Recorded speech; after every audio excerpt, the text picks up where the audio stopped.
Sir, Delhi में विधानसभा के चुनाव हुए, परिणाम चौंकाने वाला आया। बीजेपी की सरकार बन रही है पर आपकी पार्टी चुनाव हार गई। नहीं तो ये तो स्वाभाविक सी बात है कि हमारे पार्टी ने, आप ये समझिए कि जहां हमारा संगठन बहुत उस स्तर पर मजबूत नहीं था, बावजूद उसके पार्टी ने 50,000 से ज्यादा मत लाए।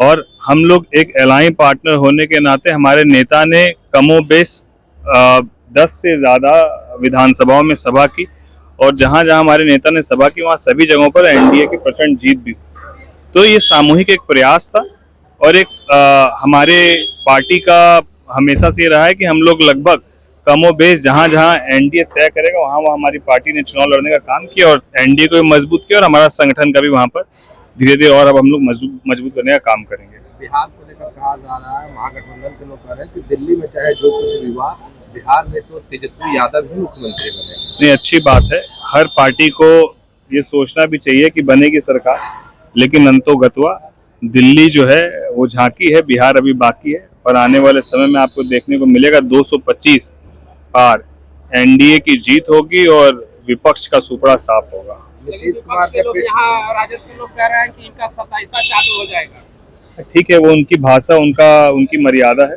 हम लोग पूरे सम्मान के साथ उनका स्वागत करते हैं, और हम लोग कहना चाहते हैं कि अब बिहार की जनता इस बात को बेखूबी समझ चुकी है कि उनके कथनी और करनी में कितना अंतर है।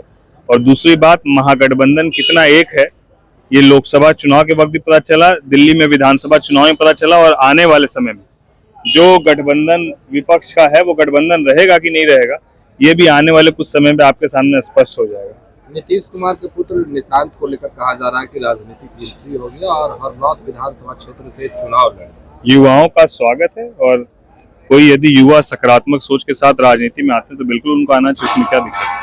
बजट पेश हुआ, उसमें कहा जा रहा है, जो विपक्ष के सांसद है उनका कहना है कि बिहार को कुछ नहीं मिला, फिर से मुंगेरी लाल के हसीन सपने। मुझे तो समझ में नहीं आता है कि यही विपक्ष दिल्ली में खड़ा होकर बोलता है कि पूरा बजट बिहार का था, और वही विपक्ष बिहार में आके बोलता है कि बिहार को कुछ नहीं मिला। तो मैं यही बात कहता हूँ, इनके कथनी और करनी में जमीन आसमान का अंतर है। अब बिहार को क्या मिलता है? पिछले बजट में बिहार को लगभग 70,000 करोड़ की योजनाएं मिली। इस बार भी मखाना बोर्ड बिहार को मिला, निफ्टिम बिहार को मिला। यहाँ पर आपके एयरपोर्ट के एक्सपेंशन की बात हुई, बीटा का ग्रीन फील्ड की बात हुई। अब उससे सारी चीजें मिलने के बाद भी कुछ तो ऐसा चाहिए कि लोगों के बीच में अपना जगह बना पाए। तो ये सब उलूर गुलूर बयान है। आप बिहार में चुनाव हो रहे हैं, आप लोग कितनी सीटों पर तैयारी कर रहे हैं, क्या? देखिए, तैयारी तो पार्टी ने पिछले बार भी विधानसभाओं में सभी सीटों पर अपनी तैयारी रखी थी, और संगठन पूरी मजबूती के साथ लगभग सभी विधानसभा सीटों में मजबूती के साथ तैयारी में है। लेकिन क्योंकि हमारे नेता एनडीए घटक दल के एक ईमानदार साथी हैं, इसीलिए जो एनडीए घटक दल में तय होगा, हमारे नेता जो तय करेंगे वही सर्वमान्य होगा, और हम लोग पूरी मजबूती और ईमानदारी के साथ गठबंधन के साथ चुनाव लड़ेंगे। इसी मुद्दे को लेकर आपके नेता अभ्यर्थियों के साथ खड़े थे, अभी भी अभ्यर्थी धरना पर बैठे हुए हैं, वोट का भी फैसला आ रहा है, पर री एग्जाम की बातें नहीं। हमारे नेता ने पूरे मजबूती के साथ उनका समर्थन भी किया, और हमारे नेता ने कहा है कि इसकी समीक्षा होनी चाहिए, और इसको लेकर एक कमेटी बना के, एक दल बना के छात्रों का भी वो मुलाकात करने के लिए उन्होंने उस वक्त भी कहा था। उस पर कुछ बात भी है, उसके बाद आगे क्या हुई हम लोग उस पर देखते हैं। आप लोग सत्ता पक्ष के साथ हैं, जिस तरह चिराग पासवान जी का बयान आया कि बीपीएससी परीक्षा जो है रद्द होनी चाहिए, लेकिन सरकार के कोई भी अधिकारी इस मामले में कुछ बोलने को तैयार नहीं। देखिए, सत्ता पक्ष में रही या विपक्ष में रहे, आपकी राजनीति जनता तय करती है, तो जनता के मुद्दों को आपको उठाना होगा। इसमें पक्ष और विपक्ष कोई मुद्दा ही नहीं।